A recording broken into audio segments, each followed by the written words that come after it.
Hello everyone, एक बार फिर स्वागत है आप सभी का अपने यूट्यूब चैनल पर। तो फ्रेंड, जैसा कि आप थंबनेल पे देख ही चुके हो, आज की इस वीडियो में हम डिस्कस करेंगे। मैं आपके लिए इंग्लिश और हिंदी की वन शॉट वीडियो लेके आया हूं, जो मेनली आपको आगामी HPU BEd एंट्रांस 2026 का जो एग्ज़ाम परसों होगा, उसके लिए जो है ये इम्पोर्टेंट वीडियो रहेगी। काफ़ी इम्पोर्टेंट सेशन जो है वो आज का रहने वाला है। इंग्लिश और हिंदी की ये वन शॉट वीडियो रहेगी। तो फ्रेंड्स, वीडियो को शुरू करने से पहले अगर आप चैनल पे पहली बार विजिट कर रहे हो तो चैनल को सब्सक्राइब भी जरूर कर दें और बेल आइकन प्रेस करना ना भूलें और नोटिफिकेशन ऑन कर दें, ताकि मेरे आने वाली हर वीडियो की नोटिफिकेशन आपको मिलती रहे। तो फ्रेंड्स, अगर आप HPU BEd एंट्रांस 2026 की तैयारी कर रहे हो और कंप्लीट स्टडी मटेरियल अगर आप परचेज़ करना चाहते हो, तो मात्र आपने ₹99 जो है वो पेड करने हैं। पेमेंट जो है वो आपने दिए हुए नंबर पर सेंड कर देनी है। उसके बाद पेमेंट का जो स्क्रीनशॉट है वो आपने इसी नंबर पर व्हाट्सएप कर देना है। उसके बाद आपको प्रोटेक्टेड PDF जो है वो प्रोवाइड कर दी जाएंगी।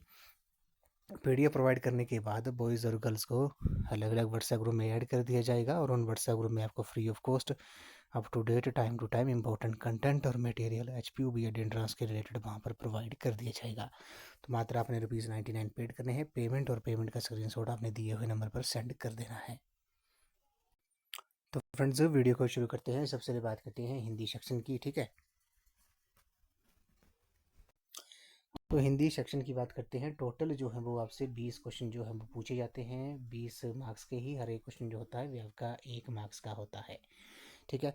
अब उसके बाद 20 में से जो 15 क्वेश्चन होते हैं वे आपके हिंदी ग्रामर से रिलेटेड होते हैं, ठीक है। हिंदी ग्रामर से रिलेटेड आपके 15 क्वेश्चन जो है वो पूछे जाते हैं, ठीक है। जो 5 क्वेश्चन बचे, 5 क्वेश्चन जो होते हैं वे आपके पैराग्राफ, यानी कि एक पैराग्राफ, एक कंप्रीहेंशन पैराग्राफ जो है वो आपको एक दे दिया जाएगा, और उस पैराग्राफ को पढ़कर आपने जो है वो नीचे उससे संबंधित 5 क्वेश्चन जो है वो पूछे जाएंगे, जो कि टोटली ही फ्री के मार्क्स हम कह सकते हैं। टोटली ही फ्री के मार्क्स होते हैं वे 5 क्वेश्चन जो होते हैं। बस आपने पैराग्राफ को ध्यानपूर्वक पढ़ना होता है, और उन 5 क्वेश्चन के आपने आंसर देने हैं। तो 5 क्वेश्चन जो हैं ये 5 मार्क्स बिल्कुल फ्री के मार्क्स हैं। आपने पैराग्राफ को बिल्कुल ध्यानपूर्वक पढ़ना है, 2 या 3 बार आपने उसको ज़रूर रीड करना है। उसके बाद आपने उनके क्वेश्चंस के जो आंसर हैं वो आपने देने हैं। तो 5 के 5 जो है वो आपके ठीक होने चाहिए, और आपने इसकी 1-2 बार प्रैक्टिस भी कर लेनी है। आप कहीं भी ऑनलाइन या फिर बुक से आप पैराग्राफ की प्रैक्टिस कर सकते हो, ठीक है। बाकी 15 क्वेश्चन जो है उसके पॉइंट ऑफ व्यू से आज वन शॉट वीडियो मैं आपके लिए लेके आया हूँ। तो फ्रेंड्स, आपने वीडियो के एंड तक बने रहना है। तो फ्रेंड्स, वीडियो को शुरू करते हैं। सबसे पहले बात करते हैं संज्ञा के बारे में। तो संज्ञा जो है वो आपको पता है, इसे नाउन भी कहते हैं इंग्लिश में। तो जिन विकारी शब्दों से किसी व्यक्ति, स्थान, प्राणी, गुण, काम, भाव आदि का बोध होता है उसे संज्ञा कहा जाता है, ठीक है। संज्ञा, अब इसको थोड़ा हम डिटेल में डिस्कस करते हैं। तो संज्ञा के जो है वो 5 भेद माने जाते हैं। अब इनको थोड़ा क्विक डिस्कस करेंगे। सबसे पहले जातिवाचक संज्ञा। तो जातिवाचक संज्ञा कौन सी होती है? जिन संज्ञा शब्दों से किसी एक ही प्रकार की अनेक वस्तुओं का बोध होता है उन्हें जातिवाचक संज्ञा कहते हैं। जैसे घर कहने से सभी तरह के घरों का, पहाड़ कहने से संसार के सभी पहाड़ों का, और नदी कहने से सभी नदियों का जातिगत बोध होता है। तो जातिवाचक संज्ञा कौन सी होती है? जिन संज्ञा शब्दों से किसी एक ही प्रकार की अनेक वस्तुओं का बोध होता है उन्हें जातिवाचक संज्ञा कहा जाता है। जैसे संबंधियों, व्यवसायों, पदों और कार्यों के नाम, जैसे भाई, माँ, डॉक्टर, किसान, अध्यक्ष, अध्यापक, ये सभी जो है जातिवाचक संज्ञा के उदाहरण हैं। पशु पक्षियों के नाम बैल, घोड़ा, ये भी क्या है? जातिवाचक संज्ञा है, ठीक है। वस्तुओं के नाम मकान, कुर्सी, मेज। प्राकृतिक तत्वों के नाम बिजली, वर्षा, आंधी, तूफान, ये सभी जो हैं वो आपके किसके उदाहरण हैं? वे आपके जातिवाचक संज्ञा के उदाहरण हैं। उसके बाद बात करते हैं व्यक्तिवाचक संज्ञा के बारे में। तो व्यक्तिवाचक संज्ञा जो होती है वह आपकी जिन संज्ञा शब्दों से किसी एक ही वस्तु, व्यक्ति या स्थान आदि का बोध होता है उन्हें व्यक्तिवाचक संज्ञा कहा जाता है। जैसे व्यक्तियों के नाम राम, कृष्ण, महात्मा बुद्ध, हजरत मोहम्मद, ईसा मसीह इत्यादि, ठीक है। फलों के नाम आम, अमरूद, सेब, संतरा, केला। ग्रंथों के नाम आगे रामायण, रामचरितमानस, पद्मावत, ये सभी जो हैं वो आपके व्यक्तिवाचक संज्ञा के उदाहरण हैं, ठीक है। उसके बाद बात करते हैं, जैसे उसकी तीसरी आती है आपकी भाववाचक संज्ञा, ठीक है। भाववाचक संज्ञा से क्वेश्चन जो है वो कई बार एग्जाम में पूछा जाता है। तो जिन संज्ञा शब्दों से किसी व्यक्ति के गुण, दशा या व्यापार का बोध होता है उन्हें भाववाचक संज्ञा कहते हैं। गुण के अर्थ से देखा जाए तो सुंदरता, कुशाग्रता, बुद्धिमता ये आपकी भाववाचक संज्ञा है। अवस्था के अर्थ में जवानी, बचपन, बुढ़ापा। दशा के अर्थ में उन्नति, अवनति, चढ़ाई, ढलान इत्यादि। भाव के अर्थ में मित्रता, शत्रुता, कृपणता, ये सभी जो है वो आपके भाववाचक संज्ञा के उदाहरण हैं। भाववाचक संज्ञा का निर्माण, भाववाचक संज्ञाओं का निर्माण जो है वो जातिवाचक संज्ञा, व्यक्तिवाचक संज्ञा, संज्ञा, सर्वनाम, विशेषण, क्रिया और अव्यय में आव, अन, इन, ई, ता, तो, अन, आई प्रत्यय जोड़ने पर जो है वो किया जाता है। जैसे जातिवाचक संज्ञा है मनुष्य, तो भाववाचक होगी मनुष्यता। लड़का जातिवाचक संज्ञा है, लड़कपन क्या होगा, भाववाचक संज्ञा होगा पुरुष, पुरुषत्व, नारी, नारीत्व, बूढ़ा, बुढ़ापा, ये क्या है आपका भाववाचक संज्ञा है। ठीक है, उसके बाद बात करते हैं समूहवाचक संज्ञा के बारे में।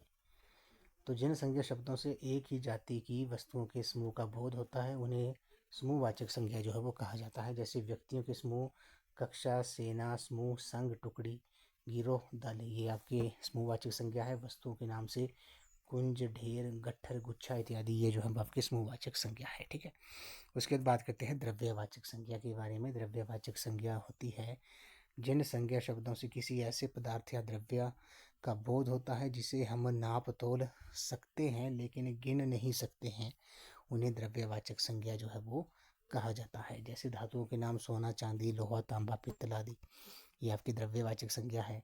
पदार्थों के नाम दूध, दही, घी, तेल, पानी आदि, ये जो है वो आपके क्या हैं, द्रव्यवाचक संज्ञा के हैं। ठीक है, ये आपने जाना। संज्ञा के 3 आधार हैं और उन्हें संज्ञा की कोटियां भी कहा जाता है। जैसे लिंग, वचन और कारक जो है वे आपके संज्ञा के 3 आधार होते हैं, उन्हें संज्ञा की कोटियां भी कहा जाता है। उसके बाद है संज्ञा, और कुछ क्वेश्चंस हैं। संज्ञा किसे कहते हैं? संज्ञा आपको पता है, स्थान के नाम को, वस्तु के नाम को, प्राणी के नाम को संज्ञा कहते हैं। संज्ञा का भेद नहीं है तो क्या नहीं है? गुणवाचक। गुणवाचक जो है इस क्वेश्चन का राइट आंसर हो जाएगा।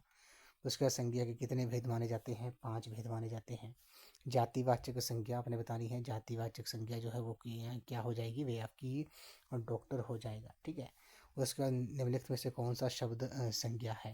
तो कौन सा शब्द जो है वो संज्ञा है? तो क्रोध जो है वो संज्ञा है। मिठास, मिठास जो है वो आपकी कौन सी संज्ञा है? भाववाचक है। महात्या शब्द है, महात्या शब्द जो है वो आपका क्या है? भाववाचक संज्ञा है। निम्नलिखित विकल्पों में से किस विकल्प में सभी शब्द जो हैं वो व्यक्तिवाचक संज्ञाएं हैं? तो राधे श्याम, पन्नालाल और हिमालय जो है वो आपकी व्यक्तिवाचक संज्ञाएं हैं। उसके बाद निम्नलिखित विकल्पों में किस विकल्प में सभी समूहवाचक संज्ञाएं हैं? तो समूहवाचक आपको नाम से क्लियर हो रहा है, सेना, कक्षा और सभा।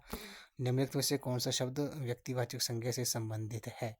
तो आगरा जो है वो आपका व्यक्तिवाचक संज्ञा से संबंधित है।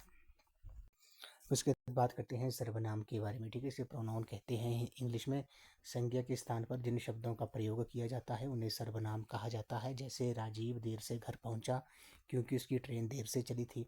इस वाक्य में उसकी का जो प्रयोग है वे राजीव के लिए हुआ है। ठीक है, जैसे राजीव देर से घर पहुंचा क्योंकि उसकी ट्रेन जो थी देर से चली थी, तो उसकी जो है वो किसके लिए उपयोग हुआ है? वे राजीव के लिए। अंततः उसकी शब्द सर्वनाम कहा जाएगा। हिंदी में जो है सर्वनामों की संख्या 11 है। मैं, तू, आप, यह, वह, जो, सो, कोई, कुछ, कौन, क्या, ये जो है वो आपके 11 जो है वो सर्वनामों की संख्या है हिंदी में। अब बात करते हैं सर्वनाम के भेद के बारे में। पहले करते हैं पुरुषवाचक भी सर्वनाम के बारे में। ठीक है, तो वक्ता, श्रोता और अन्य जिसके संबंध में बात हो का बोध कराने वाला सर्वनाम जो है वो पुरुषवाचक सर्वनाम कहलाता है। पुरुषवाचक सर्वनाम जो है वो 3 प्रकार के होते हैं। कौन कौन से? उत्तम पुरुष, मध्यम पुरुष और अन्य पुरुष। उत्तम पुरुष में क्या होता है? वक्ता या लेखक जिन सर्वनामों का प्रयोग अपने लिए करता है, किसके लिए? अपने लिए करता है, उसे उत्तम पुरुषवाचक सर्वनाम कहते हैं। जैसे मैं पढ़ता हूँ। ठीक है। मध्यम पुरुष में क्या होता है? वक्ता या लेखक जिससे अपनी बात कहता है, जैसे तू कहाँ गया था। ठीक है, जिसके लिए बात कहता है। जबकि अन्य पुरुष में क्या होता है? वक्ता या लेखक श्रोता या पाठक से जिसके विषय में बात करता है। ठीक है, जैसे वे कौन है, वे दुष्ट है, ये कलम है, ये बंदर है। ठीक है, उसके बाद बात करते हैं निजवाचक सर्वनाम के बारे में। वक्ता या लेखक जहां अपने लिए आप या अपने आप शब्द का प्रयोग करता है, काफ़ी इंपॉर्टेंट है। जहां पर वक्ता या लेखक अपने लिए आप या अपने आप का शब्द प्रयोग करता है उसे निजवाचक सर्वनाम कहते हैं। जैसे मैं तो अपने आप ही आता था, मैं अपने आप काम कर लूँगा, आप भला तो जग भला, ठीक है। प्रश्नवाचक सर्वनाम में क्या होता है, प्रश्न पूछने के लिए जिन सर्वनाम शब्दों का प्रयोग किया जाता है उन्हें प्रश्नवाचक सर्वनाम कहा जाता है। जैसे कौन शोर कर रहा है, तुझे क्या हो गया, तुम कहाँ रहते हो, ठीक है, ये आपके प्रश्नवाचक सर्वनाम है। उसका संबंधवाचक सर्वनाम की बात करते हैं। वाक्य में संज्ञा या सर्वनाम के साथ संबंध प्रदर्शित करने के लिए जिस सर्वनाम का प्रयोग किया जाता है उसे संबंधवाचक सर्वनाम कहते हैं। जैसे जिसकी लाठी उसकी भैंस, जो देता है सो लेता है, जो कहा गया वही करता है। नेक्स्ट बात करते हैं निश्चयवाचक सर्वनाम के बारे में। तो जिन सर्वनाम शब्दों से किसी निश्चित वस्तु का बोध होता है उन्हें निश्चयवाचक सर्वनाम कहते हैं। यह वह ये वे निश्चयवाचक सर्वनाम है। जैसे ये उपयोगी साधन है, ये भ्रष्टाचार के प्रबल विरोधी हैं, वे बहुत सुंदर हैं, वे अच्छे लोग नहीं हैं, ठीक है। अनिश्चयवाचक सर्वनाम में क्या होगा, जिन सर्वनाम शब्दों से किसी निश्चित वस्तु का बोध ना हो उन्हें अनिश्चयवाचक सर्वनाम कहते हैं। जैसे कोई आ रहा है, वे कुछ लाया था, ठीक है। ये आपने सर्वनाम के बारे में हमने बात कर ली। उसके बाद बात करते हैं शब्दों के बारे में। तत्सम शब्द आपने सुना ही होगा। तत्सम शब्द का जो अर्थ होता है वे होता है उसके समान, ठीक है। यहाँ उससे तात्पर्य जो है संस्कृत के समान से है, यानी कि हिंदी के बहुत सारे शब्द जो है वो संस्कृत से उसी रूप में ग्रहण कर लिए गए हैं जिस रूप में उनका प्रयोग संस्कृत में होता था, इसलिए उन्हें तत्सम शब्द कहा जाता है। जैसे भूमि, पुष्प, विद्वान, पृथ्वी, अहंकार, ममता, ठीक है। तो संस्कृत के ऐसे शब्द जो हैं वो हिंदी में उसी रूप में ग्रहण कर लिए गए हैं, मतलब जैसे उनका प्रयोग जो था वो जैसे संस्कृत में होता था वैसे बिल्कुल हिंदी में होता है, उन्हें तत्सम शब्द कहा जाता है। उसी तरह तत्भव शब्द की बात करते हैं। तत्भव का अर्थ होता है उससे उत्पन्न, यानी कि संस्कृत के वे शब्द जो पाली, प्राकृतिक, अपभ्रंश पुरानी हिंदी से विकसित होते हुए हिंदी में अपने परिवर्तित रूप में प्रचलित हैं उन्हें तत्भव शब्द कहा जाता है। जैसे सप्त से सात, कर्म से काम, वर्ष से वर्ष, मात्र से माता, दुग्ध से दूध, कुंभकार से कुम्हार, ठीक है। ये आपने याद रखना है। जैसे ये शब्द दिए हैं तत्सम शब्द। अंगूष्ठ तत्सम शब्द है, अंगूठा तत्भव शब्द है। अग्नि आग हो गया, ठीक है। चंद्र चांद हो गया, ये सभी जो है वो आपके तत्सम और तत्भव शब्द हैं। उसके बाद बात करते हैं देशज शब्द। तो देशज शब्द कौन से होते हैं, जिन शब्दों के स्रोत जो हैं वो अज्ञात हैं, यानी कि पता नहीं है, उन्हें देशज शब्द कहते हैं। देशज शब्दों का मूल सामान्यतः जन भाषाओं में होता है। जैसे पगड़ी, लोटा, ठेठ, झोला, खांट, झाड़, झंझट, थप्पड़, ठोकर, भोंपू, अटकल, भोंदू, ये सभी जो है वो आपके देशज शब्द हैं। उसके बाद बात करते हैं आगत शब्द के बारे में, जिन्हें विदेशी शब्द भी कहा जाता है। आगत का अर्थ होता है आया हुआ, यानी कि आगत शब्द वे शब्द हैं जो दूसरी भाषाओं से आए हैं और आज हिंदी के अपने बन गए हैं। हिंदी में अरबी, फारसी, अंग्रेजी आदि भाषाओं के कई शब्द समा गए हैं। जैसे उदाहरण के लिए अरबी शब्दों की बात करते हैं, अखबार, अदालत, अल्लाह, आईना, इंतजार, इंसाफ, ये सभी जो है वो आपके अरबी शब्द हैं। उसके बाद बात करते हैं फारसी शब्दों के बारे में। आदमी, आमदनी, आसमान, कमरा, कारीगर, कारोबार, ठीक है, ये गुब्बारा, ये जो है वो आपके फारसी शब्द हैं। तुर्की शब्द की बात करते हैं। उर्दू, कुर्ता, कूली, कैंची, चाकू, तोप, बंदूक, बारूद, बेगम, सौगात, ये तुर्की भाषा के शब्द हैं। उसी तरह अंग्रेजी शब्द कौन से होते हैं, अपील, इंजन, एकड़, कंपनी, कमीशन, ठीक है, budget, boot, bank, lottery, suitcase, scooter, steel, station, heater, ये सभी जो हैं वो आपके अंग्रेजी शब्द हैं। उसी तरह बात करते हैं उसके बाद जो है पुर्तगाली शब्द की बात करते हैं। पुर्तगाली शब्द जैसे आया, इस्पात, गमला, चाबी, तौलिया, नीलाम, पादरी, फीता, बाल्टी, मिस्त्री, संतरा, साबुन, ये सभी जो है आपके पुर्तगाली शब्द हैं।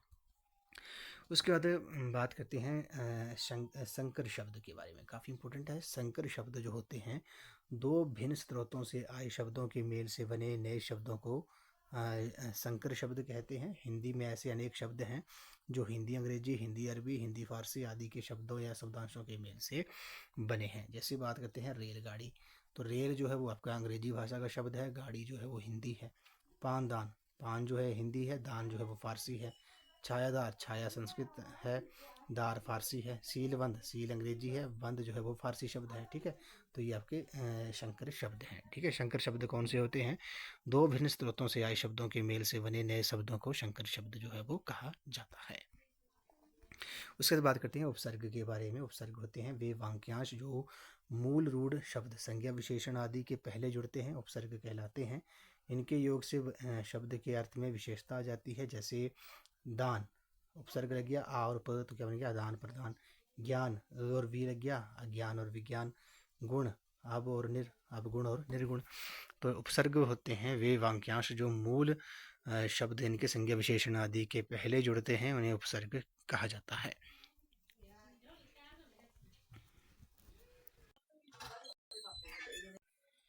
उसके बाद बात करते हैं प्रत्यय के बारे में। तो प्रत्यय जो होते हैं वे जो शब्दांश शब्द के अंत में लगकर नए शब्द बनाते हैं, उन्हें प्रत्यय जो है वो कहा जाता है। ठीक है, जैसे दासता, दास प्लस ता, तो ता जो है वो आपका प्रत्यय है। बंगाली, बंगाल प्लस ई, बंगाली। मिठाई, मीठा प्लस आई। उपदेशक, उपदेश प्लस क, ये जो है वो आपके प्रत्यय हैं। ठीक है, उपसर्ग जो है वो शब्द के आगे लगते हैं, प्रत्यय शब्द के पीछे लगते हैं। अब कृत्य दो प्रकार के होते हैं, प्रत्यय दो प्रकार के होते हैं। कृत प्रत्यय, वे प्रत्यय जो धातु क्रिया का मूल रूप से जुड़कर संज्ञा विशेषण आदि शब्द बनाते हैं, उन्हें कृत प्रत्यय कहते हैं। जैसे पढ़ धातु के साथ आई बन गया पढ़ाई, टिक के साथ आओ टिकाऊ। ठीक है, तद्धित प्रत्यय होते हैं वे प्रत्यय जो धातु से भिन्न किसी शब्द, संज्ञा, सर्वनाम, विशेषण के अंत में जुड़कर नए शब्द बनाते हैं, उन्हें तद्धित प्रत्यय कहते हैं। जैसे नौकर से नौकरानी, अपना से अपनत्व, अच्छा से अच्छाई। ठीक है, ये आपके प्रत्यय हो गए। उसके बाद बात करते हैं प्राण यानी कि श्वास की मात्रा के आधार पर शब्दों के बारे में, उच्चारण के बारे में। जैसे अल्प प्राण, ठीक है, तो इनके उच्चारण में फेफड़ों से बाहर निकलने वाली वायु की मात्रा कम होती है। जैसे क, ग, ग, ठीक है, च, ज, ण, यानी कि प्रत्येक वर्ग के प्रथम, तीसरा और पांचवा वर्ण जो होगा वह आपका अल्प प्राण होगा। और अंतस्थ व्यंजन य, र, ल, व जो है, ठीक है, जैसे पहला आपको बता देता हूँ। जैसे ये क, ख, ग, क, ख, ग, घ, ण। ठीक है, इसमें पहला, दूसरा, तीसरा, चौथा, पांचवा आ गया, ये वर्ग आ गया। इसमें जो होगा पहला, तीसरा और पांचवा जो वर्ण होगा वे आपका अल्प प्राण होगा। अगर आपको ऐसे नहीं पता लग रहा है तो आप क्या कर सकते हो, उच्चारण कर सकते हो। ऑप्शंस में दिए होंगे, जब आप उनका उच्चारण करोगे तो जिस वर्ण में फेफड़ों से बाहर निकलने वाली वायु की मात्रा जो होगी वो कम होगी तो वह आपका अल्प प्राण होगा। महाप्राण में इसके ऑपोजिट होगा, इनके उच्चारण में फेफड़ों से बाहर निकलने वाली वायु की मात्रा अपेक्षाकृत अधिक होती है। जैसे ख, ग, छ। ठीक है, तो प्रत्येक वर्ग के दूसरे दूसरे और चौथे जो वर्ण होगा वह आपका महाप्राण होगा। या फिर ऊष्म वर्ण जो होगा श, स, श, ह, ये भी आपके क्या होंगे, महाप्राण होंगे। तो ये आपको अल्प प्राण और महाप्राण के बारे में पता लग गया होगा। अल्प प्राण में क्या होता है, फेफड़ों से बाहर निकलने वाली वायु की मात्रा जो है वो कम होती है, और महाप्राण में वायु की मात्रा अपेक्षाकृत अधिक होती है। उसके बाद बात करते हैं वर्ण तालिका के बारे में। यहाँ से जो क्वेश्चन है वो कई बार एग्जाम में बनता है। जैसे स्वर, ह्रस्व स्वर हो गया, दीर्घ स्वर हो गया। तो ह्रस्व स्वर कौन से होते हैं, अ, ई, उ, री, ये चार जो है ह्रस्व स्वर हैं। दीर्घ स्वर कौन से हैं, आ, ई, उ, ए, ओ, औ। तो ये जो सात जो है वो आपके दीर्घ स्वर हैं। स्पर्श स्पर्श व्यंजन कौन से होते हैं, कवर्ग से लेकर पवर्ग तक। ठीक है, और न होते हैं, मतलब कवर्ग से क, ख, ग, घ, न, च, छ। ठीक है, कवर्ग से पवर्ग तक आपके स्पर्श व्यंजन होते हैं। उसके बाद अंतस्थ व्यंजन होते हैं, य, र, ल, व आपके अंतस्थ व्यंजन है। ऊष्म व्यंजन कौन से हैं, श, श, श, ह। ठीक है, आयत व्यंजन कौन से हैं, ज और फ हैं। संयुक्त व्यंजन क्ष, त्र, ज्ञ, श्र, ये जो है वो आपके संयुक्त व्यंजन है। तो ये वर्ण तालिका है, ये आपने इसका आप स्क्रीनशॉट भी ले सकते हो या फिर आप नोट भी कर सकते हो, क्योंकि यहाँ से जो क्वेश्चन है वो एग्जाम में कई बार बनता है। पूछ लेंगे कि निम्नलिखित में से कौन सा अंतस्थ व्यंजन है, कौन सा आगत व्यंजन है, कौन सा संयुक्त व्यंजन है, कौन सा दीर्घ स्वर है या ह्रस्व स्वर है। ठीक है, उसके बाद ह्रस्व स्वर और दीर्घ स्वर के बारे में बात करते हैं। तो उच्चारण में लगने वाले स्मेय की दृष्टि से स्वरों के जो है वो दो भेद हैं, ह्रस्व और दीर्घ। ठीक है, ह्रस्व स्वर जो होते हैं जिन स्वरों के उच्चारण में कम स्मेय यानी कि एक मात्रा का स्मेय लगता है, उन्हें ह्रस्व स्वर कहते हैं। जैसे अ, ई, उ, री, ये ह्रस्व स्वर हैं, इनके उच्चारण में जो स्मेय लगता है उसे एक मात्रा का स्मेय कहा जाता है। उसके बाद करते हैं दीर्घ स्वर के बारे में। तो दीर्घ स्वर होते हैं जिन स्वरों के उच्चारण में ह्रस्व की तुलना में अधिक स्मेय लगता है, दो मात्रा का स्मेय लगता है, उन्हें दीर्घ स्वर कहते हैं। जैसे आ, ई, उ, ए, ओ, औ। ठीक है, ये आपके दीर्घ स्वर हैं। ठीक है, ये आपने याद रखने हैं। उसके बाद बात करते हैं उच्चारण स्थान के आधार पर व्यंजनों के उच्चारण के समय हमारी जीवा मुख के विभिन्न स्थानों जैसे कंठ, तालु, दांत आदि को छूती है, जिसके परिणाम स्वरूप तरह तरह की व्यंजन ध्वनियाँ जो है वो उत्पन्न होती हैं। उच्चारण स्थान के आधार पर हिंदी के व्यंजनों का वर्गीकरण इस प्रकार है। जैसे कंठ से बात करते हैं, यानी कि गले से जिन व्यंजनों का उच्चारण होता है, जैसे क, ख, ग, घ, ण, ह। ठीक है, जब हम इनका उच्चारण कर रहे हैं, इनको बोल रहे हैं, तो कंठ से जो है वो इनका उच्चारण हो रहा है। तालव्य यानी कि तालु से च, छ, ज, झ, ण, य, श, ठीक है, ये आपके तालव्य व्यंजन है, इनका उच्चारण तालु से हो रहा है। मूर्धन्य यानी कि तालु के मूर्धा भाग से ट, ठ, ड, ढ, ण तथा श, ये आपके मूर्धन्य व्यंजन है। दंत्य व्यंजन यानी कि दांतों से त, थ, द, ध, न, त, थ, द, ध, न, ये आपके दंत्य व्यंजन है। वतर्स्य व्यंजन यानी कि दंत मूल से श, ज, र, ल, ये आपके कौन से हैं? वतर्स्य व्यंजन है। उसके बाद ओष्ठ्य व्यंजन की बात करते हैं, यानी कि दोनों ओठों से जिनका उच्चारण हो रहा है, प, फ, ब, भ, म, ये आपकी ओष्ठ्य व्यंजन है। ठीक है, ये आपने याद रखना है।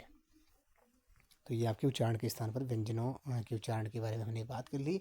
इसका आप स्क्रीनशॉट ले लें या फिर आप नोट ज़रूर कर लें, क्योंकि यहाँ से क्वेश्चन जो है एग्जाम में कई बार बनता है।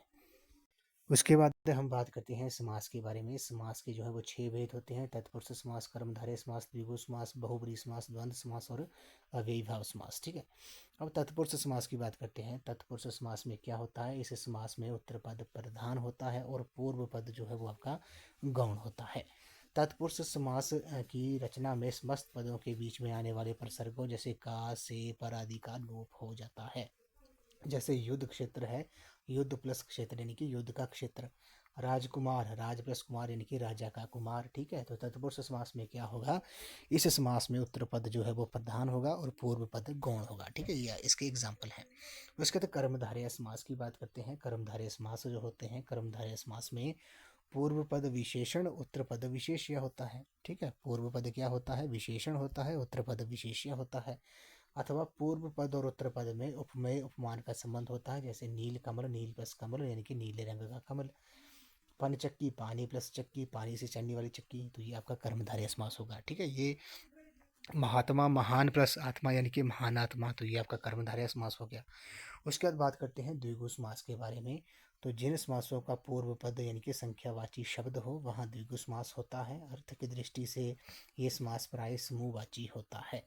जैसे बात करते हैं तिरंगा, 3 रंगों का समाहार। चौमासा, 4 मासों का समाहार। चौराहा, 4 राहों का समाहार। ठीक है, बहुव्रीहि समास की बात करते हैं। बहुव्रीहि समास में क्या होगा? बहुव्रीहि समास में दोनों पद गौण होते हैं तथा ये दोनों मिलकर किसी अन्य पद के विषय में कुछ संकेत करते हैं, अन्य पद ही प्रधान होता है। जैसे पीताम्बर, पीत प्लस अंबर यानी कि पीला है अंबर जिसका, वस्त्र जिसका, भगवान कृष्ण विष्णु।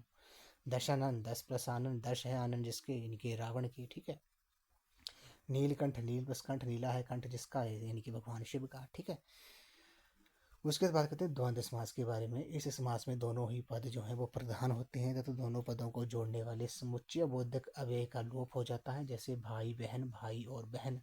पाप पुण्य, पाप और पुण्य। सुख दुख, सुख और दुख। भला बुरा, भला या बुरा। रात दिन, रात और दिन। दो चार, दो या चार। ठीक है, तो ये आपका द्वंद्व समास हो गया। ठीक है, ये तो हमने बात कर ली द्वंद्व समास के बारे में। उसके बाद बात करते हैं अव्ययीभाव समास के बारे में। तो इस समास पद में पूर्व पद अव्यय होता है और समस्त पद भी अव्यय क्रिया विशेषण का काम करता है। जैसे प्रतिदिन, यथाशक्ति। पुनरुक्त शब्दों में समास होने पर अव्ययीभाव समास होता है। जैसे कोई शब्द रिपीट हो रहा है, साफ साफ, जल्दी जल्दी, दिनों दिन, तो वहाँ पर भी कौन सा होगा? अव्ययीभाव समास होगा। जैसे प्रत्येक, प्रति प्लस एक, आजन्म, जन्म से लेकर। ठीक है, इसका विग्रह ये होगा। तो यहाँ पर कौन सा समास हो जाएगा? यहाँ पर आपका अव्ययीभाव समास हो जाएगा। उसके बाद बात करते हैं युग्म शब्द के बारे में। युग्म शब्द क्या होते हैं? युग्म का अर्थ होता है जोड़ा। जब एक शब्द अपने पर्याय, सहयोगी अथवा विलोम शब्द के साथ जोड़ा बनकर प्रयुक्त होता है तो उसे युग्म शब्द कहते हैं। जैसे धन दौलत, दाल रोटी, पाप पुण्य, ऐसे युग्म शब्दों में एक अतिरिक्त निहित रहता है। जैसे दाल रोटी का सामान्य अर्थ है दाल सब्जी रोटी आदि, किंतु इसका दूसरा अर्थ भरण पोषण भी हो सकता है। जैसे इस आदमी के सहारे दाल रोटी चलती है। ठीक है, उसके बाद बात करते हैं पुनरुक्त शब्द के बारे में। पुनरुक्त शब्द जो होते हैं युग्म शब्द का एक प्रकार पुनरुक्त शब्द है। इसमें एक ही शब्द 2 बार प्रयुक्त होता है, इसे द्विरुक्त शब्द भी कहते हैं। जैसे इसमें अर्थ में अतिशयता, भिन्नता, निरंतरता आदि का बोध होता है। जैसे हंसी हंसी, घड़ी घड़ी, रंग रंग, देश देश, पाँव पाँव, बूंद बूंद, रोते रोते। ठीक है, ये आपने याद रखने हैं। जैसे संज्ञा, सर्वनाम, विशेषण, क्रिया, क्रिया विशेषण आदि शब्दों से पुनरुक्त शब्दों का निर्माण होता है। जैसे संज्ञा से गांव गांव, भाई भाई, गली गली, रंग रंग, आदमी आदमी, ठीक है। सर्वनाम से क्या होगा, कौन कौन, कोई कोई, जो जो। विशेषण से बड़े बड़े, पके पके, नए नए। क्रिया से हंसते हंसते, देखते देखते, आते आते। क्रिया विशेषण से धीरे धीरे, ऊपर ऊपर, नीचे नीचे, हाय हाय, ये आपके क्रिया विशेषण हो गया, ठीक है। ये हो गया आपकी पुनरुक्त शब्दों के बारे में। उसके बाद बात करते हैं क्रिया के बारे में। जिन शब्दों से किसी कार्य का होना या करना समझा जाए उन्हें क्रिया कहते हैं, जैसे खाना पीना, पढ़ना लिखना, चलना दौड़ना आदि। हिंदी में क्रिया के रूप लिंग वचन और पुरुष के अनुसार बदलते हैं। अब क्रिया के मूल रूप को जो है वो क्या कहा जाता है, धातु कहा जाता है। धातु के आगे ना जोड़ने से क्रिया का सामान्य रूप बन जाता है, जैसे पढ़ धातु में ना, पढ़ना। लिख प्लस ना, लिखना। चल प्लस ना, चलना आदि, ठीक है। उसके बाद बात करते हैं क्रिया के दो भेद हैं, सकर्मक क्रिया और अकर्मक क्रिया। सकर्मक क्रिया होती है जिन क्रियाओं के कार्य का फल कर्ता को छोड़कर कर्म पर पड़ता है। तो जिन क्रियाओं के कार्य का फल कर्ता को छोड़कर कर्म पर पड़ता है उन्हें सकर्मक क्रिया कहते हैं। जैसे अध्यापक ने लड़के को पीटा। इस वाक्य में अध्यापक द्वारा पीटने के कार्य का फल लड़के पर पड़ा, अतः इस वाक्य में सकर्मक क्रिया है। अकर्मक क्रिया की बात करते हैं। जिन क्रियाओं के कार्य का फल कर्ता में ही रहता है उन्हें अकर्मक क्रिया कहते हैं। जैसे विद्यार्थी पढ़ता है, इस वाक्य में पढ़ना क्रिया का फल विद्यार्थी पर पड़ता है, अतः इस वाक्य में अकर्मक क्रिया है। उल्लेखनीय है कि जिन धातुओं का प्रयोग अकर्मक और सकर्मक दोनों रूपों में होता है उन्हें उभयविध धातु कहते हैं, ठीक है। ये आपने याद रखना है। उसके बाद बात करते हैं संधि के बारे में। तो संधि दो वर्णों या ध्वनियों के संयोग से होने वाले विकार परिवर्तन को संधि कहते हैं।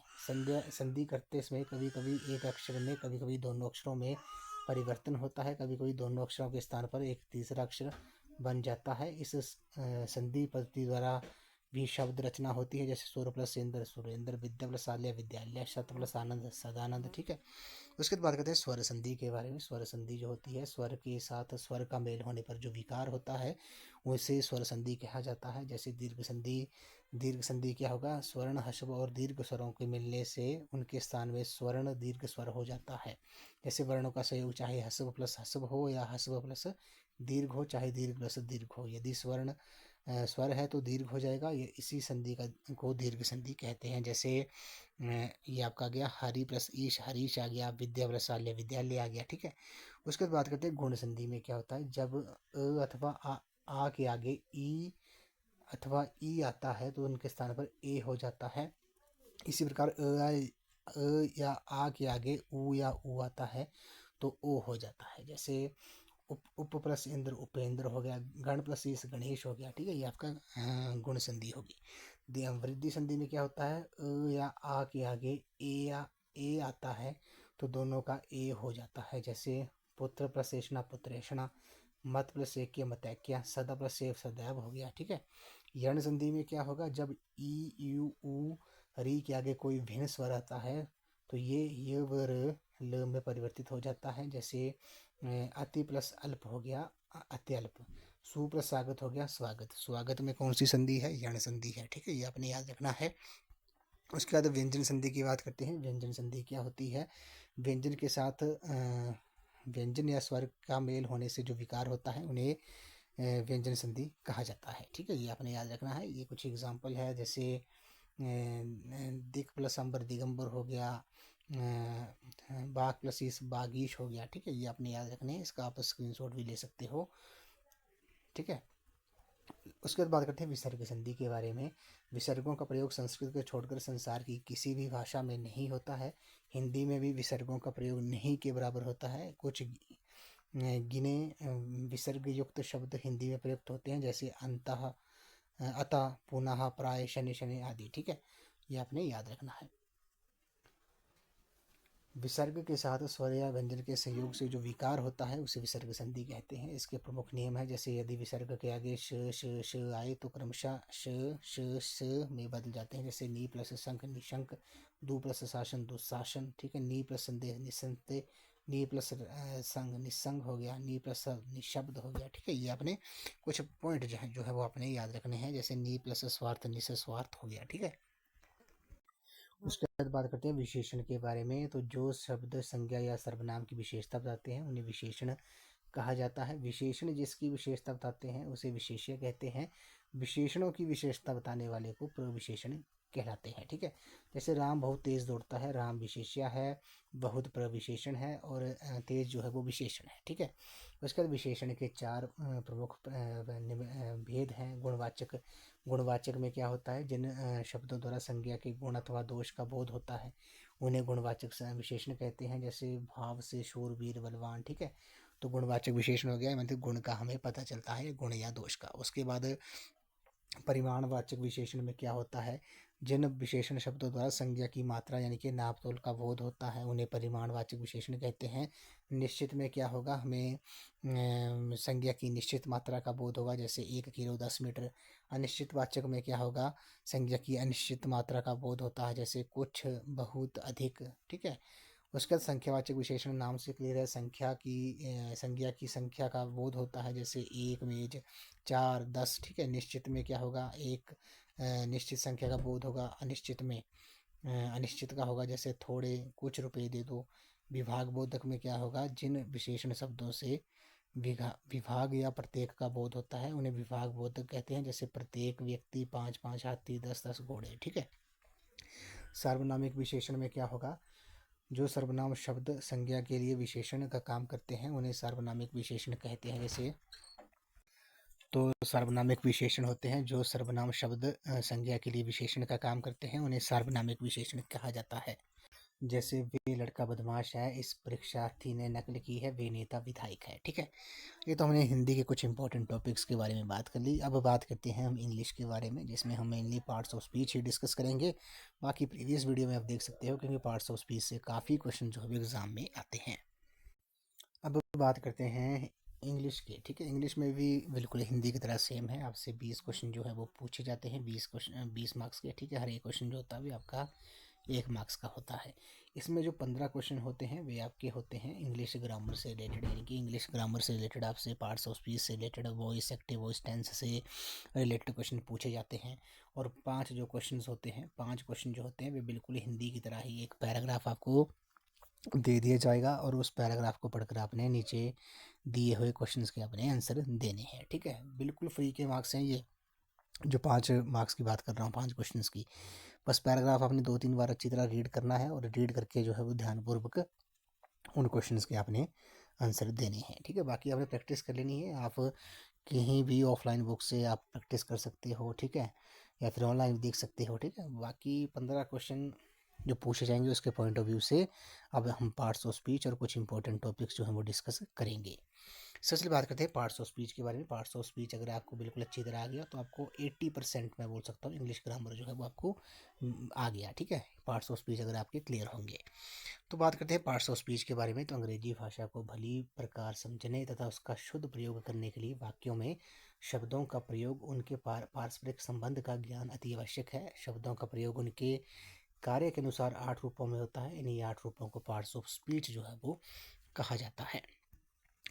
अंग्रेजी भाषा में निम्नलिखित पार्ट्स ऑफ स्पीच हैं। कौन कौन से हैं? नाउन हो गया, प्रोनाउन हो गया, एडजेक्टिव हो गया, वर्ब हो गया, एडवर्ब हो गया, प्रपोजिशन हो गया, कंजक्शन हो गया, इंटरजेक्शन हो गया। ठीक है, जो हमने अभी हिंदी ग्रामर में जो हमने पढ़ा बिल्कुल वैसा ही सेम है ये। बात करते हैं नाउन के बारे में। नाउन जो है जिसे हम संज्ञा कहते हैं, वास्तव में किसी व्यक्ति, स्थान, वस्तु, भावना या विचार के नाम को नाउन कहते हैं। अब noun is the name of a person, place, thing, thought और फीलिंग। ठीक है, नेम ऑफ पर्सन आ गया Mohan Rahul, name of place आ गया Delhi hospital, name of thing आ गया table, car, television, name of thought sense, unity, honesty, name of feeling love, good. ये आपका नाउन हो गया। ठीक है, बाकी आपने उसमें पढ़ा ही होगा जातिवाचक संज्ञा, ठीक है, भाववाचक संज्ञा, बिल्कुल वैसा ही होगा। उसी तरह बात करते हैं प्रोनाउन के बारे में, जिसे हम सर्वनाम कहते हैं, सब्स्टिट्यूटिंग वर्ड कहते हैं। A pronoun is a word which is used in place of a noun. तो नाउन के स्थान पर प्रयुक्त वर्ड को प्रोनाउन कहते हैं। जैसे Mohit is a student, he reads in class 9th। I know Sudha, she knows me, some like tea and other coffee. ठीक है, इसमें जो है वो ही का जो प्रयोग है, Mohit is a student, Mohit is a student, he. अब ही जो है वो आपका प्रोनाउन है। आई नो सुधा, सी नोज मी, तो शी का जो प्रयोग है वो किसके लिए हुआ है? सुधा के लिए हुआ है। Some like tea and other coffee, तो ठीक है, इसमें क्या है, सम लोग सम और अदर जो है वो आपके लोगों की संख्या बताने के लिए जो है वो इसका उपयोग किया गया है।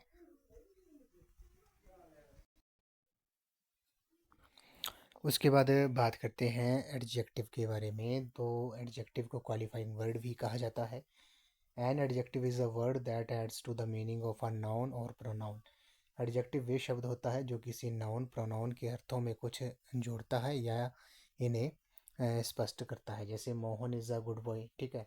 Kantilal is a fat man, Kavita is a beautiful girl, we use woollen clothes in winter, that house is white, I see a black dog. इसमें जो है गुड जो है वो आपका क्या है, एडजेक्टिव है, ठीक है। फैट जो है वो भी एडजेक्टिव है, ब्यूटीफुल भी एडजेक्टिव है, वुलन भी एडजेक्टिव है, ठीक है। वाइट जो है वो भी एडजेक्टिव है। उसके बाद ब्लैक जो है वो भी आपका एडजेक्टिव है, ठीक है। तो एडजेक्टिव जो है वो क्वालिफाइंग वर्ड होते हैं। और एडजेक्टिव वे शब्द होता है जो किसी नाउन प्रोनाउन के अर्थों में कुछ जोड़ता है या या इन्हें स्पष्ट करता है, ठीक है। ये आपने याद रखना है। उसके बाद हम बात करते हैं हम वर्ब के बारे में। वर्ब को सेइंग वर्ड भी कहा जाता है, क्रिया कहते हैं हिंदी में। A verb is a word use to say something about some person, place और थिंग। वर्ब वे शब्द है जो किसी व्यक्ति, स्थान या वस्तु के संबंध में कुछ बताते हुए काम के होने या करने को व्यक्त करते हैं, ठीक है। जैसे the boy broke the chair, he killed the snake with a stick, the elephant died, the thief was caught by police, ठीक है। तो इसमें फर्स्ट में जो है वो वाक्य में ब्रोक शब्द बताता है कि नाउन नाउन क्या है, बॉय है, उसने क्या कार्य किया। तो सिंपल सा वे है कि वर्ब वे शब्द होते हैं जो किसी व्यक्ति, स्थान या वस्तु के संबंध में कुछ बताते हुए काम के होने या करने को व्यक्त करते हैं, ठीक है। ये आपने याद रखना है। उसके बाद बात करते हैं एडवर्ब के बारे में। एडवर्ब को जो है वो क्रिया विशेषण कहा जाता है, इसे मॉडिफाइंग वर्ड भी कहते हैं। तो an adverb is a word which modifies the meaning of a verb and adjective और another adverb. Very quickly, slowly, quite etcetera are some example of adverb, ठीक है।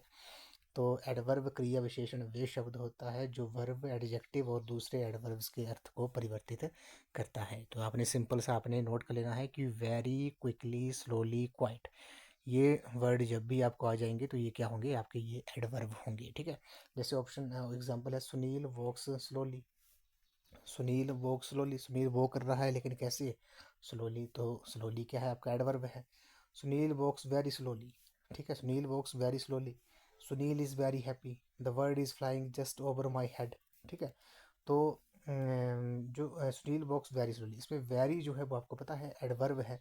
स्लोली जो है वो एडवर्ब की क्या बता रहा है, वो विशेषता बता रहा है, ठीक है। ये आपने याद रखना है। Sunil is very happy, very तो एडवर्ब ही है, आपको पता ही है। और हैप्पी जो है वो आपकी एडजेक्टिव की विशेषता बता रहा है। The word is flying just over my head, इसमें जस्ट जो है वो आपका क्या है, एडवर्ब है। ओवर जो है वो प्रपोजिशन की विशेषता को बता रहा है। नेक्स्ट बात करते हैं प्रपोजिशन के बारे में, ठीक है। प्रपोजिशन जो है, ए प्रपोजिशन है जिसे संबंध सूचक शब्द कहा जाता है। A preposition is a word placed before a noun और a pronoun to show in what relation the person of और thing denoted by it stands in regard to something else, ठीक है। तो प्रपोजिशन के बारे में सिंपल सी बात है कि प्रपोजिशन जो है संबंध सूचक शब्द जो है वे एक वर्ड है जो नॉन और प्रोनाउन के संज्ञा और सर्वनाम के पहले आता है और शो करता है रिलेशन क्या है उस पर्सन का या उस चीज़ का, जिसे वो जिसे वो क्या कर रहा है, stands in regard to something else, यानी कि उसके संबंध को उसके साथ, जो पर्सन और चीज़ का जो संबंध है वे उसको शो कर रहा है। यानी कि प्री उसमें प्रपोजिशन में क्या होता है, प्री का जो अर्थ होता है वो बिफोर यानी कि पहले, जबकि पोजीशन का अर्थ होता है स्थान, ठीक है। दस the preposition means that which is placed before, ठीक है। ये आपने याद रखना है। जैसे he is standing on the roof, इसमें ऑफ ऑन जो है वो क्या है, प्रपोजिशन है। He was angry with you, तो विद जो है वो क्या है, प्रपोजिशन है। The train passes through a long tunnel, तो इसमें थ्रू जो है वो क्या है, वो आपका प्रपोजिशन है। Tom is tired of waiting, तो इसमें ऑफ क्या है, इसमें ऑफ जो है आपका प्रपोजिशन है, ठीक है। उसके बाद आपने याद रखना है यदि वर्ब के बाद प्रपोजिशन अकेला ही प्रयुक्त होता है तो वे एडवर्ब का कार्य करता है, ठीक है। उसके बाद बात करते हैं हम कंजक्शन के बारे में। द कंजक्शन, कंजक्शन को कनेक्टिंग वर्ड भी कहा जाता है। A conjunction is a word which joins words, phrases and clauses और सेंटेंसेस।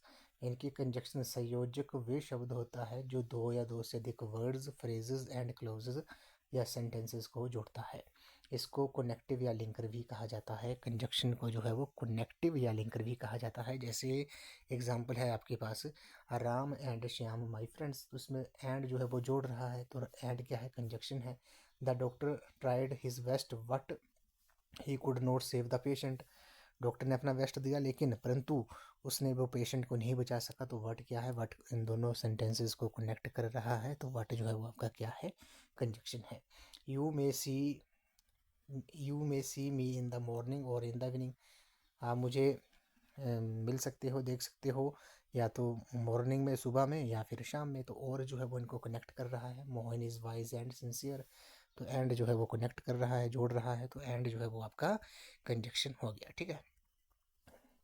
उसके बाद लास्ट में पार्ट्स ऑफ स्पीच का जो लास्ट पार्ट है उसमें बात करते हैं द इंटरजेक्शन के बारे में, जिसे एक्सक्लामेटरी वर्ड कहा जाता है। An interjection is a word which expresses some sudden feelings और इमोशन। तो इंटरजेक्शन वे शब्द है जो मन में उत्पन्न होने वाले आकस्मिक और उत्तेजक भावों को प्रकट करता है। इंटरजेक्शन विस्मय सूचक शब्द जो है वो कहलाता है। आह, ओ, हुर्रा आदि जो है वो इंटरजेक्शन के कुछ उदाहरण हैं। ठीक है, जैसे अल्लाह आई हैव फील्ड, तो ये जो है वो आपका क्या है, इंटरजेक्शन है। हुर्रा वी हैव पास्ट, ये भी क्या है, इंटरजेक्शन है। Bravo you have killed the beast, तो ब्रावो जो है वो आपका क्या है, इंटरजेक्शन है। ठीक है। Alas we have lost a great scientist, ये आपका इंटरजेक्शन है। Oh what a beautiful girl, ये भी इंटरजेक्शन है। Hello what are you doing this days, तो हेलो जो है वो आपका क्या है, आपका इंटरजेक्शन है। ये आपने याद रखना है। कुछ प्रैक्टिस के क्वेश्चंस हैं, इसको डिस्कस कर लेते हैं। जैसे strike the iron while it is hot, तो इसमें जो वाइल है, बोल्ड लेटर जो है वो आपका क्या है, कंजक्शन है। He was release on bail, on क्या है, प्रपोजिशन है। He is poor still he is honest, तो ये क्या है, कंजक्शन है, कनेक्ट कर रहा है। ठीक है। Please make room for me, make जो है वर्ब है। We are returning from office, office क्या है, नॉन है। I shall buy 2 iron chairs, मैंने 2 लोहे की कुर्सियाँ खरीदी, तो ये क्या है, एडजेक्टिव है। It is a well written poem, तो ये आपका एडवर्ब है। सिट बिसाइड मी, बिसाइड क्या है, आपका प्रपोजिशन है। सी कम्स हेयर एवरी संडे, तो अभी ये क्या है, एडजेक्टिव है। Since you will not work you shall not eat, तो ये सिंस क्या है, आपका कंजक्शन है, ये आपका कंजक्शन है। ठीक है। उसके बाद बात करते हैं इडियम और फ्रेजेस के बारे में। ठीक है, उक्ति और मुहावरों के बारे में ऐसे भी क्वेश्चन पूछे जाते हैं। जैसे टू बैकअप यानी कि समर्थन करना, to support, my mother always back me up. अब इसको हम वीडियो में तो ज़्यादा डिस्कस नहीं कर सकते हैं। कंप्लीट स्टडी मटेरियल परचेज करते हो तो उसमें आपको ये कंप्लीट पीडीएफ जो है वो आपको देखने को मिलेगी। ठीक है, क्योंकि ये ज़्यादा है, अब टाइम हमारे पास बहुत ही कम है, परसों आपका एग्ज़ाम है। उसके बाद सिनोनिम की बात करते हैं। सिनोनिम्स क्या होते हैं, समानार्थक शब्द होते हैं। जब किसी शब्द का दूसरे शब्दों से मिलता जुलता अर्थ मिलता जुलता हो तो वे शब्द दूसरे शब्द का सिनोनिम कहलाता है। इस प्रकार के शब्दों का प्रयोग करने से भाषा में रोचकता आती है। ये नीचे कुछ सिनोनिम्स दिए हैं, उनको ध्यानपूर्वक पढ़ना है। जैसे एबिलिटी है, इसका मतलब होता है योग्यता, इसका सिनोनिम्स क्या होगा, कैपेबिलिटी, कैपेसिटी, एप्टीट्यूड हो गया। उसी तरह एड हो गया, हेल्प, रिलीफ, असिस्टेंस। ठीक है, सिनोनिम्स क्या होते हैं, जिनका मीनिंग जो है वो सेम होता है। ठीक है। उसी तरह ये आपके आगे से सिनोनिम्स है कुछ इंपॉर्टेंट, ये कंप्लीट स्टडी मटेरियल में आपको मिलेंगे। ठीक है, अभी तो इतना डिस्कस करने का टाइम नहीं है। ठीक, उसके बाद बात करते हैं एंटोनिम्स के बारे में, जिसे विपरीतार्थक शब्द कहा जाता है, मतलब ऑपोजिट कहा जाता है। जैसे एडमायर है, सराहना करना। ठीक है, तो इसका एंटोनिम ये हो गया। एबिलिटी का, योग्यता का एंटोनिम क्या होगा, इनएबिलिटी हो गया। ठीक है। उसी तरह जैसे एडमिट है, एडमिट का एंटोनिम क्या होगा, डिनाई हो जाएगा। अट्रैक्ट का हो जाएगा रिजेक्ट या रिपल्स हो जाएगा। ठीक है। एरोगेंस का हो जाएगा पोलाइटनेस हो जाएगा। ठीक है, ये आपने याद, कुछ एंटोनिम्स है। जैसे ब्रेवरी का हो गया, कोवार्डिस हो गया। ठीक है, कॉन्ट्रैक्ट का एक्सपैंड हो गया, क्रिएट का डिस्ट्रॉय हो गया। ये कुछ आपके एंटोनिम्स हैं। ठीक है, ये आपको कंप्लीट स्टडी मटेरियल में जो है वो आपको मिलेंगे, क्योंकि अभी हमारे पास टाइम बहुत ही कम है, तो इसमें हम और सभी को डिस्कस नहीं कर सकते हैं। उसके बाद वेकेंट है, वेकेंट का क्या हो जाएगा, फुल ऑक्युपाइड हो जाएगा, ठीक है।